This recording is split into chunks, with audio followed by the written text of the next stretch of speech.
রানীগঞ্জ বিধানসভা কেন্দ্রের অন্ডাল ব্লকের অন্ডাল গ্রামে তৃণমূল প্রার্থী তথা প্রাক্তন সাংসদ শত্রুঘ্ন সিনহার বিরুদ্ধে একটি নিখোঁজ পোস্টার লাগানো হয়। অন্ডাল গ্রামের বিভিন্ন বাড়ির দেওয়ালে এই পোস্টারটি লাগানো হয়েছে। অন্ডাল গ্রামে তৃণমূল কংগ্রেসের আসানসোলের প্রাক্তন লোকসভা সাংসদ শত্রুঘ্ন সিনহার নিখোঁজ পোস্টার লাগিয়েছে বিজেপি। এই প্রসঙ্গে বিজেপি কিষাণ মোর্চা পশ্চিম বর্ধমান জেলা সহ সভাপতি রবীন্দ্র রায় বলেন, শত্রুঘ্ন সিনহা আসানসোল লোকসভা আসন থেকে জিতেছেন, একবারের জন্য অন্ডাল গ্রামে আসেনি, এই এলাকার মানুষের মঙ্গলও জিজ্ঞাসা করেনি, সেজন্য তারা তাদের সংগঠনের তরফ থেকে নিখোঁজ পোস্টার লাগিয়েছে। কেউ যদি তাদের দেখেন তাহলে দয়া করে জানান। অন্ডাল গ্রাম পঞ্চায়েত প্রধান সুধীন পাণ্ডেকে এই বিষয়ে জিজ্ঞাসা করা হলে তিনি জানান যে তাদের প্রাক্তন সাংসদ শত্রুঘ্ন সিনহা সর্বদা এই সমস্ত এলাকার মঙ্গল সম্পর্কে খোঁজ খবর নেন। তিনি অনেক কাজ করেছেন, যার ফল গত পঞ্চায়েতে দৃশ্যমান হয়েছিল। সবাই দুই হাত তুলে তৃণমূল কংগ্রেসকে সমর্থন করেছেন। এইসব পোস্টার খেলা বিজেপির ষড়যন্ত্র, মানুষের ওপর এর কোনো প্রভাব পড়বে না। সে অকাল নির্বাচনে আসানসোল লোকসভা কেন্দ্রের মানুষ তৃণমূলের উপরে ভরসা করে একজন বাইরের প্রতিনিধিকে প্রতিনিধিত্ব করার সুযোগ করে দেয় শত্রুঘ্ন সিনহা মহাশয়কে। আমরা কিন্তু লোকসভা নির্বাচনের পরের থেকে আর আমরা আমাদের প্রতিনিধি আজ আসানসোল লোকসভা কেন্দ্রের যিনি যেহেতু উনি জিতেছেন, সেহেতু ভারতীয় জনতা পার্টি আমরা যারা করি তাদেরও প্রতিনিধি, তৃণমূল যারা করে তাদেরও প্রতিনিধি।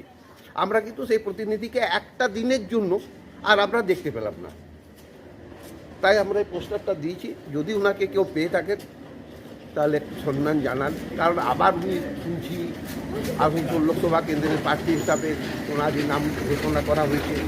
আবার হয়তো ওনাকে কেউ ভোট দিয়ে পরে হয়তো কেউ ভোট দেবে, ভাববে হয়তো আবার হয়তো কিছু করবে, কিন্তু আবার সে আমরা 5 বছর দেখতে পাবো না। তাই এটা বিজেপির ফুলি চক্রান্ত। অ্যাকচুয়ালি বিজেপি আসানসোল লোকসভা কেন্দ্রে কোনো প্রার্থী পায়নি। রিসেন্ট যাকে তারা ঘোষণা করেছেন বিজেপি এসএস আলুলাকে, তিনিই তো অ্যাকচুয়ালি নিখোঁজ। তিনি যখন দার্জিলিংয়ে দাঁড়িয়েছিল, দার্জিলিংয়ের মানুষের কোনো কাজ করেনি 5 বছর।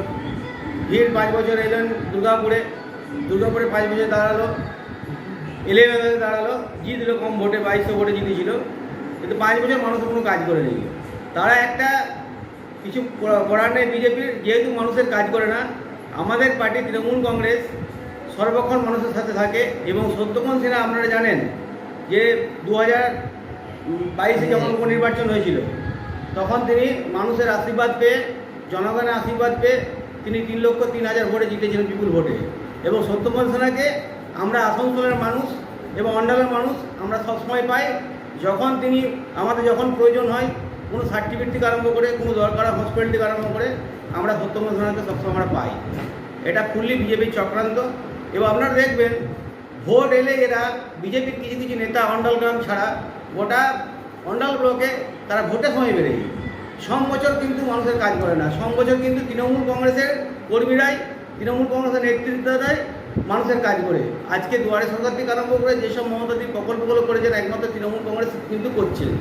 এরা কিন্তু ভোটের সময় বেরোয় এবং বুথে বসে তাদের পয়সা পায়, তারপর যখন ভোটে হেরে যায় তারপর তারা বাড়ি ঢুকে যায়। কিন্তু মানুষের বিপদ আপদে একমাত্র তৃণমূল কংগ্রেস আছে। শ্রীকৃষ্ণ ভরসা, তৃণমূল কংগ্রেসের ভরসা। রানীগঞ্জ থেকে সঞ্জয় যাদবের রিপোর্ট, 99 নিউজ বাংলা।